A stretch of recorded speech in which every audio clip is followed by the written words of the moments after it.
Hi Chaitan garu. Hello madam. జీలకర్రతో weight loss అవ్వచ్చా? ఇది సాధ్యమేనా? ఎవరైనా ఒక్క జీలకర్రతో వెయిట్ లాస్ అవుతారా? ఎందుకు ఇట్లా మోసం చేస్తారు అని అడిగే వాళ్ళకి మీరు చెప్పే సమాధానం. నేను జీలకర్ర తోటి వెయిట్ లాస్ అవుతుంది అని చెప్తా. మోసం అనేసి చెప్పేటోళ్ళు 100 మంది ఉంటారు. మళ్ళా నేను టర్మరిక్ తోటి వాటర్ తోటి మళ్ళా దాని తర్వాత మన గరం మసాలా తోటి కూడా వెయిట్ లాస్ అవుతుంది అని చెప్తా. వినేటోళ్ళు ఏం చెప్తారు, అరే ఈడు అబద్ధం చెప్తుండు అని అంటారు. నేను హోమియోపతి మందులతోటి వెయిట్ లాస్ అవుతుంది అని చెప్తా. అరే వీళ్ళు ఏంది ఇట్లా చెప్తారు, ఏం తగ్గింది, నేను 10 రోజులు వాడినా, నేను 15 రోజులు వాడినా, నేను నెల రోజులు వాడినా అని చెప్పేటోళ్ళు ఉంటారు. మీ కోడి చెప్తా నేను, దాల్చిని చెక్కతోటి వెయిట్ లాస్ అవుతుంది, జీలకర్ర తోటి వెయిట్ లాస్ అవుతుంది, సోంపు తోటి వెయిట్ లాస్ అవుతుంది, ఇట్లా ఎన్నో రెమెడీలు ఉన్నాయి. కానీ ఏందంటే ఓన్లీ కొత్తిమీరలు, పుదీనాలు, జీలకర్రలు, దాల్చిని ఇవి తినేసి ఎవ్వరికి వెయిట్ లాస్ కాదు. అవునా కాదా? నేను ఎక్సర్సైజ్ చేయ, జంక్ ఫుడ్ తింటా, నాకు వారానికి 5 సార్లు బిర్యానీ కావాలి, 3 సార్లు పిజ్జా కావాలి, 2 సార్లు బర్గర్ కావాలి, 5 సార్లు మైసూర్ బజ్జీ కావాలి. ఇట్లా ఉంటే ఎవ్వరికి వెయిట్ లాస్ కాదు. మళ్ళా నాకు నడవడానికి టైమే ఉండదు అని చెప్పేటోళ్ళు కూడా ఉంటారు. అరే నాకు ఎంత పని, నాకు చెమటలు వస్తే అది తుడుచుకోవడానికి కూడా టైం లేదు అని చెప్పేటోళ్ళు కూడా ఉంటారు. మళ్ళీ వాళ్ళకు వెయిట్ లాస్ ఎట్లా అవుతుంది? ఓన్లీ జీలకర్ర తాగి మీరు చెప్పండి. ఇప్పుడు బండి ఉంది, దాంట్లో పెట్రోల్ నింపేసి పెట్టినాం, బండి నడుస్తేనే ఆ పెట్రోల్ కాలుతుంది కదా, అవునా కాదా?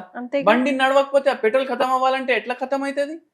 కాదు, పెట్రోల్ పైప్ కిందికి వెళ్ళి తీస్తే ఫ్లో అయిపోతుంది అని చెప్పేటోళ్ళు ఉంటారు. కానీ బండి నడవకపోతే పెట్రోల్ మీరు అట్లా ఖతం చేస్తే దాని అర్థం ఏంది? ఏదో మీరు ప్రొసీజర్ చేయించుకున్నారు, లైపోసక్షన్ చేయించుకున్నారు, ఇట్లా చేసి మీరు వెయిట్ తగ్గించుకుంటారు. మళ్ళీ దానికి ఏదో ఎఫెక్ట్ అవుతుంది కదా. మీరు గూగుల్ చేసి చూసుకోండి, మన ఫేమస్ ఒక సినిమా యాక్టర్ కి చాలా ప్రాబ్లం అయింది లైపోసక్షన్ చేయించుకొని. ఏదన్నా చేస్తే వితౌట్ సైడ్ ఎఫెక్ట్ చేసుకోవాలనుకోండి, మీరు హోమియోపతి మందులు వాడుతూ నేను చెప్పిన సింపుల్ టిప్స్ ఫాలో చేయండి. మరి ఇప్పుడు జీలకర్రతో ఏం చేయాలంటారు? ఏం చేయాలి నేను చెప్తా. ఇప్పుడు మీరు ఏం చేయాలంటే షాయి జీరా ఉంటుంది. షాయి జీరా అంటే కూడా ఒక టైప్ ఆఫ్ జీలకర్ర. అది మీరు అది 2 చెంచాలు తీసుకోవాలి, 1 చెంచా సోంపు తీసుకోవాలి. ఇవి 2 మీరు బాయిల్ చేయాలి. 2 బాయిల్ చేస్తే ఇది జీరా టీ లాగా రెడీ అవుతుంది. జీరా ప్లస్ సోంపు టీ కూడా చెప్పొచ్చు, ఓన్లీ జీరా వేసుకున్నారు అనుకోండి జీరా టీ అనేసి కూడా చెప్తారు. ఇది ఫిల్టర్ చేసుకోండి. ఇది డైలీ ఈవినింగ్ మీరు తాగండి. 5:30, 6 o'clock తాగినరు అనుకోండి, దాని అరగంట తర్వాత మీరు డిన్నర్ చేసుకోవాలి. ఇది ఏం చేస్తుంది? మన గట్ హెల్త్ కి మంచిగా చేస్తుంది. మళ్ళీ దాని తర్వాత మెటబాలిజం పెంచుతుంది మన బాడీలో. మళ్ళీ దాని తర్వాత ఇన్ఫ్లమేషన్ తగ్గిస్తుంది, అందుకే వెయిట్ తగ్గుతుంది. ఇప్పుడు థైరాయిడ్ కూడా ఉంది అనుకోండి, థైరాయిడ్ లేదు, బీపీ లేదు, షుగర్ లేదు, జీలకర్ర 2 చెంచాలు మీరు వాటర్ లో బాయిల్ చేసి అది చానాయించుకొని తాగితే మనకు వెయిట్ తగ్గుతుంది అంటున్నాను. థైరాయిడ్ కూడా ఉందనుకోండి, దీంట్లో 1 చెంచా సోంపు కూడా యాడ్ చేయండి. జరా ఎఫెక్ట్ ఇంకా మంచిగా ఉంటది. డైలీ ఈవినింగ్ తీసుకోండి. మళ్ళీ ఇది తీసుకున్నాక ఒక హాఫ్ అన్ అవర్ తర్వాత డిన్నర్ తినేసేయండి. ఇంకోటి గుర్తుపెట్టుకోండి, ప్రతి వీడియోలో చెప్తాను నేను, మీకు ఎంత తినాలనిపిస్తే దానికి సగం తినండి. ఏం తినాలనిపిస్తే అది తినండి. ఏం తినాలనిపిస్తే అది తినండి, ఎంత తినాలనిపిస్తే అందులో హాఫ్ తినండి, సగం సగం సగం. దీని అర్థం ఏంది? రోజు బిర్యానీ అంటే నడవదు, ఇంట్లోనే వండుకోండి. ఇంట్లో శుభ్రంగా హైజీనిక్ గా తక్కువ నూనె వేసుకొని వండుకొని తినండి. ఫ్రైడ్ ఫుడ్లు ఎక్కువ ప్రిఫర్ చేయకండి. గులాబ్ జామ్ తినాలనిపిస్తే సగమే తినండి. నాకు 5 తినాలనిపిస్తుంది, 2.5 తింటా, 10 తినాలనిపిస్తుంది, 5 తింటా అని కాదు. స్వీట్ అంటే సగం, వాడు చేసి ఇచ్చిన సైజ్ ఏదన్నా, గులాబ్ జామ్ అన్నా, కాజు కత్లీ అన్నా, ఏదన్నా సగం తినండి. హోమియోపతి మెడిసిన్ ఎలా హెల్ప్ చేస్తాయండి మనిషి బాడీకి? ఇప్పుడు ఒక పేషెంట్ కి 140 kgs ఉండే మేడం, ఆ పేషెంట్ కి థైరాయిడ్ ఉంది, షుగర్ ఉంది, బీపీ ఉంది, అన్నీ ఉన్నాయి. ఆ పేషెంట్ కి హోమియోపతి మందులు మేము ఇసుకుంటా, ఆ పేషెంట్ కి సేమ్ హోమ్ రెమెడీ కూడా చెప్పినాము. ఆయనకు 2 ఏండ్లు పడ్డది, కానీ ఆయన 60 కిలోలు తగ్గిండ్రు. 60 kgs తగ్గిండ్రా అవుట్ ఆఫ్ 140. My god. కానీ ఆ పేషెంట్ డెడికేషన్ కి మెచ్చుకోవాలి. నేను సగం తినమంటే ఆయన తినే దాంట్లో కూడా మళ్ళీ సగం చేసిండు ఆయన.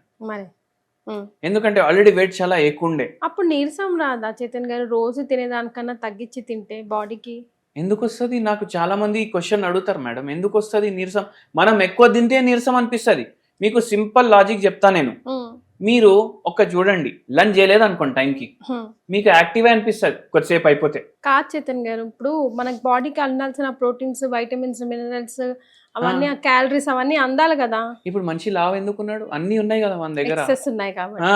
ఇప్పుడు లంచ్ మీరు తినలేదు అనుకోండి ఒక్కరోజు, మీకు యాక్టివ్ గానే ఉంటుంది. నార్మల్ గా మార్నింగ్ నుంచి మూడ్ ఎట్లా ఉంది అట్లానే కంటిన్యూ అవుతుంది. మీరు లంచ్ తిన్నారనుకోండి, అప్పుడు మీకు నీరసం అనిపించదా? కొంచెంసేపు పవర్ నాప్ వేయాలనిపిస్తుంది. అరే మంచిగా పడుకోవాలి, ఏసీ మంచిగా 21, 22 మీద ఉంది, కప్పుకొని మంచిగా పడుకోవాలని అనిపిస్తుంది. కానీ అదే రోజు మీరు స్కిప్ చేసి చూడండి, మీరు ఇంకా లంచ్ లేదంటే ఇవాళ స్కిప్ చేసి చూడండి మీరు ఎంత యాక్టివ్ గా అనిపిస్తుంది అనేసి.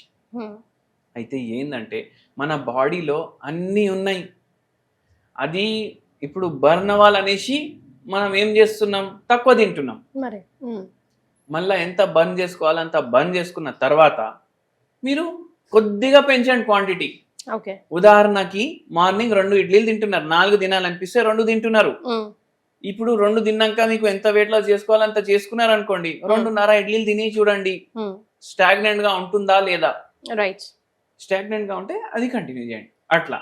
సో వెయిట్ లాస్ కి కూడా హోమియోపతి చాలా హెల్ప్ఫుల్ చేస్తుంది. ఈ పేషెంట్ కి వెయిట్ లాస్ కూడా అయింది, థైరాయిడ్ కూడా తగ్గింది, షుగర్ కూడా తగ్గింది, వెయిట్ కూడా తగ్గింది. ఇది మిత్ కాదా? వెయిట్ తగ్గితే అన్ని రోగాలు ఆటోమేటిక్ గా కంట్రోల్లోకి వస్తాయి? మిత్ కాదు, అది ఫ్యాక్ట్. అది ఎందుకంటే వెయిట్ తగ్గితే షుగర్ కంట్రోల్లో వస్తుంది, బీపీ కంట్రోల్లో వస్తుంది.